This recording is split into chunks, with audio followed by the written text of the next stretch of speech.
তো আল্লাহ সুবহানাহু ওয়া তাআলা কি জন্য হায়াত সৃষ্টি করেছেন, কি জন্য মওত সৃষ্টি করেছেন, এই কারণগুলো কোরআন কারীমের মধ্যে বহু জায়গায় বলেছেন।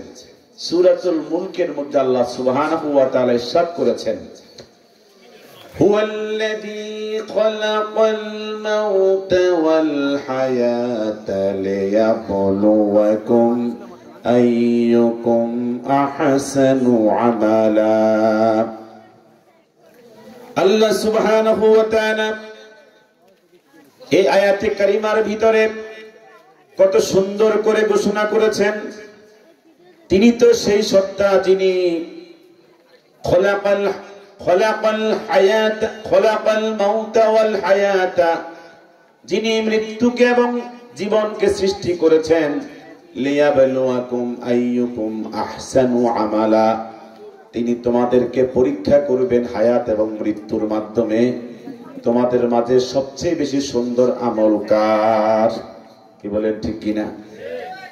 এজন্য আল্লাহ সুবহানাহু ওয়া তাআলা সূরাতুল কাফের মধ্যে ইরশাদ করেছেন, ওয়াজাআত সাকরাতুল মাউতি বিল হক যালিকা মা কুনতা মিনহু তাহিদ। আল্লাহ সুবহানাহু ওয়া তাআলা এই আয়াতে কারিমার ভিতরে স্পষ্ট করে বলেছেন, ওয়াজাআত সাকরাতুল মাউতি বিল হক, যে ব্যক্তি হায়াতের ভিতরে আছে এই ব্যক্তির জন্য মৃত্যুর যন্ত্রণা আসবেই আসবে, এতে কোনো প্রকার সন্দেহ নাই, কোন রকমের সংশয় নাই। ওয়াজাআত সাকরাতুল মাউতি বিল হক, যে জীবনের মধ্যে আছে তার মৃত্যুর যন্ত্রণা হবেই হবে। কথাটা কার কথা? সবাই জোরে বলেন না, কার কথা? আল্লাহ সুবহানাহু ওয়া তাআলা আয়াতের শেষে বলেছেন, যালিকা মা কুনতা মিনহু তাহিদ, এই মৃত্যু থেকে তুমি চেষ্টা করো পালিয়ে থাকার জন্য, কিন্তু মৃত্যুর যন্ত্রণা তোমাকে পেয়ে বসবেই, কোনো সন্দেহ নাই। সহিহ বুখারী 5330 নম্বর হাদিস, আমার আপনার নবীজি ইরশাদ করেছেন, কুল্লু ইমরিইন মুসাব্বাহুন ফি আহলিহি, প্রত্যেকটা মানুষ সকাল বেলায় ঘুম থেকে জাগে তার ফ্যামিলির সাথে, তার পরিবারের সদস্যের সাথে ঘুম থেকে জাগে। ওয়াল মাউতু আদনা মিন শিরাকিন আলিহি, আর মৃত্যু ওই বান্দা বান্দির সাথে এত বেশি নিকটে থাকে, জুতার পিতা জুতা থেকে যত বেশি কাছাকাছি থাকে, মৃত্যু ওই বান্দা বান্দির তার থেকেও বেশি কাছাকাছি থাকে। হাদিসটা বুঝছেন কথাটা? নবীজি কি চমৎকার কথা বলেছেন, কুল্লু ইমরিইন মুসাব্বাহুন ফি আহলিহি, প্রত্যেক মানুষ ঘুম থেকে জাগে, সকাল বেলায় ঘুম থেকে উঠে তার ফ্যামিলির সাথে, পরিবারের সাথে।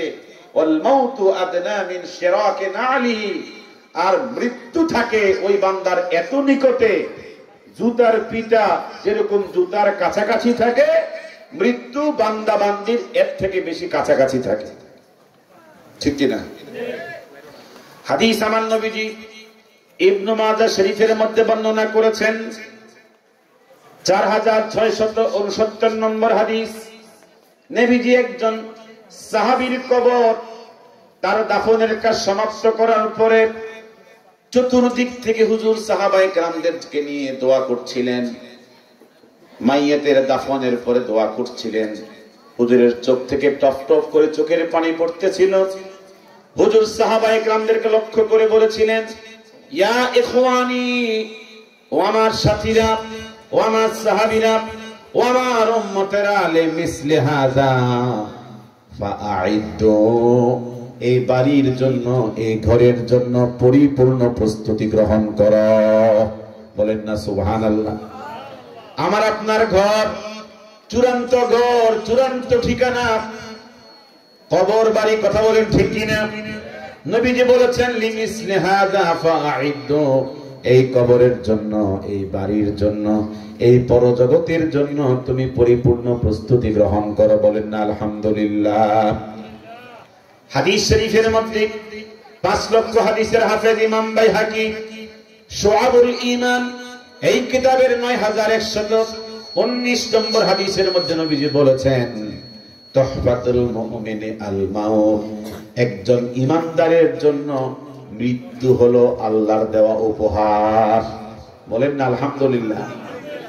আজ থেকে 1450 বছর আগে আমার আপনার নবীজি কত চমৎকার, কত সুন্দর করে ঘোষণা দিয়েছেন, যারা মৃত্যুর জন্য 100% প্রস্তুত থাকে ওই ঈমানদারের জন্য মৃত্যু আল্লাহর দেওয়া উপহার। তুহফাতুল মুমিনি আল মাউত, ঈমানদারের জন্য মৃত্যু হলো আল্লাহর দেওয়া উপহার। কথা কোন ঠিক কিনা? একটু জবান খুলে বলেন ঠিক কিনা? ঈমানদারের জন্য মৃত্যু হলো আল্লাহর দেওয়া উপহার। হাদিসের ব্যাখ্যা করেছেন জগৎ বিখ্যাত মুহাদ্দিস ইমাম মোল্লা আলী কারি মিরকাতুল মাফাতিহের 6ষ্ঠ খণ্ডে ব্যাখ্যা করেছেন, লিআন্নাহু ওয়াসিলাতুস সাআদাতিল আবাদিয়্যাতি ওয়া যারিআতুল উসুল ইলা মাহাদারিল কুদুসে ওয়া মাহফালিল ইনসে। কত সুন্দর ব্যাখ্যা করেছেন মৃত্যু ঈমানদারের জন্য উপহার কিভাবে। ইমাম মোল্লা আলী কারি বলেছেন, কারণ মৃত্যু একটা দরওয়াজা, হায়াত একটা দরওয়াজা। হায়াতের দরজা দিয়ে মানুষ দুনিয়ায় ঢোকে, আর মৃত্যুর দরজা দিয়ে মানুষ কবর জগতে ঢোকে। কথা বলেন ঠিক কি? মৃত্যু একটা দরওয়াজা। এই দরওয়াজা, এই ব্রিজ, এই সেতু যখন বান্দা ঈমানদার পার হয়ে যায়, ওই বান্দা এই সেতু পার হওয়ার পরে, এই ব্রিজ পার হওয়ার পরে, এই দরওয়াজা দিয়ে যখন কবর জগতে পাড়ি জমা দেয়, ওই বান্দা সরাসরি জান্নাতের মালিক হয়ে যায়। ওই বান্দা সরাসরি আল্লাহ তাআলার মুলাকাত পেয়ে যায়। জোরে বলেন আলহামদুলিল্লাহ। এই কারণে ইমাম মোল্লা আলী কারি লিখেছেন, লিআন্নাহু ওয়াসিলাতুস সাআদাতিল আবাদিয়্যাতি, মৃত্যু নামক দরওয়াজার মধ্য দিয়ে ঈমানদার বান্দা চূড়ান্ত সফলতা অর্জন করে। ওয়া যারিআতুল উসুল ইলা মাহাদারিল কুদসে, আল্লাহ তাআলার সাথে সাক্ষাৎ করার জন্য ঈমানদার মৃত্যুর দরওয়াজা দিয়ে আল্লাহর জিয়ারত পেয়ে যায়, আল্লাহর মুলাকাত পেয়ে যায়। বলেন না আলহামদুলিল্লাহ।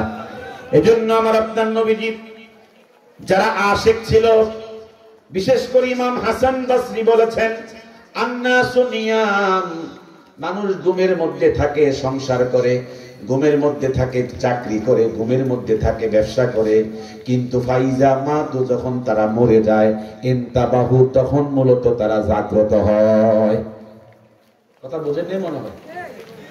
ইমাম হাসান বসরি বলেছেন, আল্লামা মুফতি শফি রহমাতুল্লাহ আলাইহি তাফসীর মাআরিফিল কোরআনে তাফসীর গ্রন্থে লিখেছেন, আন্নাসু নিয়াম, মানুষ দুনিয়ার মধ্যে সংসারে ব্যস্ত থাকে, ঘুমের মধ্যে থাকে। কিসের মধ্যে থাকে? ব্যবসা করে ঘুমের মধ্যে থাকে, প্রবাস জীবন যাপন করে ঘুমের মধ্যে থাকে, দুনিয়াদারি করে ঘুমের মধ্যে থাকে। ফাইদা মাতু, যখন মানুষ মারা যায়, তখনই প্রকৃতপক্ষে ঘুম থেকে জাগে। এজন্য আল্লাহ তাআলা বলেছেন, নাফরমান যখন মারা যায়, মৃত্যুর সময় আজরাইল যখন হাজির হয়, তখন নাফরমান বলে, লাউলা আখরতনি ইলা আজালিন করিব। নাফরমান তখন ফেরেশতাকে বলে, একটু আমারে সময় দাও, আমি যেন ভালো হতে পারি। তখন কি সময় দেওয়া হবে? সবাই জোরে কন্যা হবে। সময় যখন আসবে, লা ইস্তাখিরুনা সাআতান ওয়া লা ইস্তাকদিমুন, 1 মিনিট পরেও হবে না, 1 মিনিট আগেও হবে না। তখন আপনার আমার মৃত্যু চলে আসবে, যখন ঠেকানোর কোনো ক্ষমতা কারো, কথা বলেন, ক্ষমতা কারো। এখন মনোযোগ দিয়ে